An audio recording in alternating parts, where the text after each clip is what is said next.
Saturday, the 4th of January 2025. Ireland's wind farms are effectively giving no power.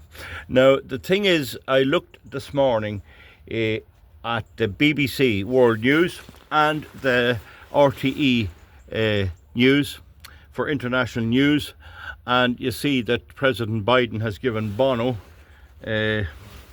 is he Paul Houston, the U2 singer, he's given him some kind of a freedom medal. However good that'll do him, along with a whole lot of others. But there's plenty of other bits of news, and a bit about an Englishman killed in the New Orleans attack. But there's nothing about the fact that there's an energy crisis raging in Europe. Moldova has the Moldovan country, and it has a Transnistria or something, a little Russian enclave.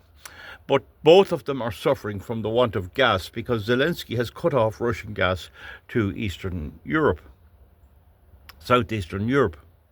And the Moldovan government and the administration in these areas are telling people for the whole family to go into one room, use one bar of electric heater, to put blankets up on the windows and live there. So it looks like they can't cook, they have no gas, they can't keep warm, and it's back to the Stone Age. Now, this is the reality, and it's coming to other areas as well. And Norway has had a problem with its gas plant in northern Norway, and there's going to be a cutback on gas from Norway, and we get a lot of our gas in Ireland from Norway through Scotland. So this proves the point that RTE and BBC are fake news. This is big news.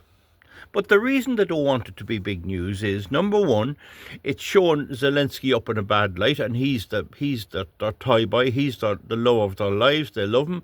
And also, it's showing that the cold weather is affecting people, and that this global warming is not coming around. They've been roaring for at least 6 years. Every month is warmer than the next, and there's 12 months in a year. If you get a cold month, they don't do it the next day. So for example, if in February this year, when February comes in 2025, there won't be any announcement on RTE that January was the hottest January on record. But they'll wait till February, and if we get a bit of mild weather in February, they'll come on in March and say February was the hottest February on record. But the point I'm just making to people is how we are the victims of an outrageous media propaganda fake news campaign. They're not reporting anything on the news that's relevant. And there's now a report coming out in America that the Biden administration in their private meetings had accepted that Ukraine had lost the war in April 2024. And they've been going on all the time since, pretending that Ukraine had a chance of winning, when in fact it had no chance. And all these people that have died in the interim have died for no reason, because they couldn't win anyway. This is the situation. But it doesn't mean that there's anything we can do about this. It doesn't mean that there's going to be any change. I predict that the way things are running in Europe will continue.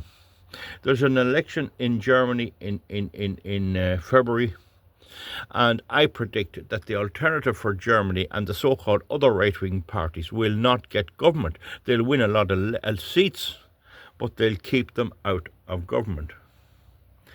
There is still the CDU, isn't it, the centrist party? It's going to get the most seats, I think, probably.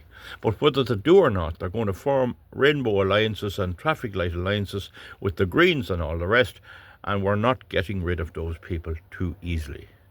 The other side of that then is that in England, Starmer is still there. The entire House of Lords is woke. Lord Pearson, is it, stood up in the House of Lords and he talked about the abuse of the English girls by a certain demographic of immigrants in Rotherham, and he pointed out that there are thousands of girls sexually assaulted and raped, and in the House of Lords. None of the lords expressed any consternation at that happening. But the next thing he went on and he named the religious group that were doing it, and though he was shouted down belligerently, oh, no, no, no. So the entire British establishment, possibly including the king himself, is gone entirely woke. We got to accept that that's the situation, and it's not going to be easily changed. And the Tory party is woke, and I don't think that the Reform UK, while they will do okay, I don't think they're going to overtake any of the other parties, and I don't think they'll be in government in this decade anyway. That's what I believe.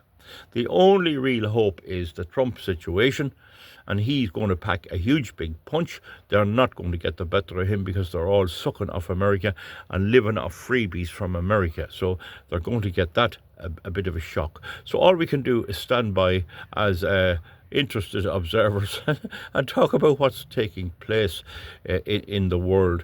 We now have another day gone and no nuclear bomb dropped, and that means we have only 16 days to go till Trump gets back.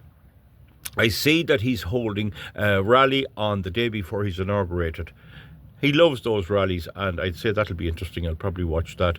It'll be on YouTube. So, as a big jet plane flies over by, no remarks on CO2, and as the temperature at the moment is about -1, I'd say. At the moment, there's snow promised for next week, and I'm going to follow now. So look, we'll see it back. But the main point, and I have to make a video about 5 minutes long. The main point here is that neither RTE or BBC have anything about the hardship that's now been suffered by the people of Southwest Europe. And if it was a summer's day and somebody died from a bit of heat exhaustion, it'd be all over the airwaves. Understanding how this propaganda is dished out to us night, noon and morning is a very important thing for a happy life. But whether it did or not, it's not going to change the voting patterns of our people. Our people are slowly but surely stopping voting for the traditional parties, but only inch by inch. Take 25 years to have any reasonable change, and the last election proved that. Unfortunately, that's the way it is. We'll see you back for something else, and I'll keep you updated. Good luck. Bye.